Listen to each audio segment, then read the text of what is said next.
So I've made a little bit of a mistake. I went on eBay and I came across a HP Victus, 16-inch laptop, 1920 by 1080 display, 144Hz screen, Ryzen 5 5600H, 16GB of RAM, 500GB SSD, and a RX6500m Ryen. Now, I instantly think, brilliant, that's RDNA 2. This should be good. Turns out with a little bit of research, it is not crash hot at all. So I'm yet to receive the laptop. I did purchase it second-hand in new condition for 900 Australian dollars, which I thought, if it performs similar to a 5500M or even a GTX 1660, it may be worthwhile checking out.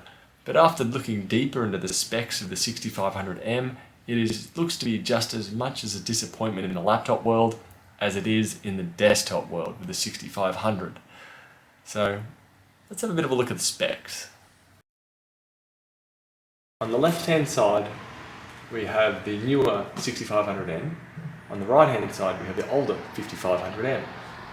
And look at on there, you have the same RAM capacity, same bus speed, but the biggest thing is power consumption. It's a 50 watt processor versus an 80 watt GPU as opposed to an 85 watt GPU. I don't think the 6nm reduction in size is really going to give an equal amount of performance per watt. I may be wrong with that, but that's what I'm suspecting is going on there. The other thing is the number of pipelines, considerably more in the older 5500M. Looking down, benchmarks is really not too much available at the moment, but I will be having the machine soon to run through some tests. But if we go to the older 5500M website, the terminology here gets rated differently compared to the 6500M. But the biggest thing that I'm looking at is supported rendering formats. If we have a look here, we have 4K H.264 encoding, which if you're doing any form of video encoding or making YouTube videos, that is definitely helpful. We have encoding for 264, we have encoding for 265. We have decoding for all of them. So we're fully compatible with H.264, H.265. If we go to the newer 6500M and have a look, power consumption up to 65 watts. But if we go to supported rendering formats, H.264 decoding, yes. H.265 decoding, yes. 4K H.264 encoding, no.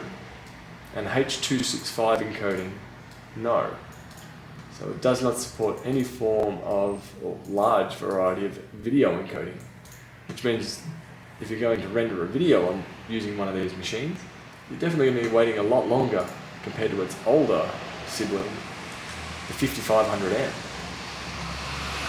Also looking here, just some of the information that they say doesn't directly correlate across.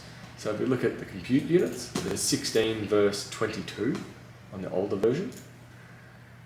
The wattage is up to 50 watts here, but we have no mentions of wattage on the older version.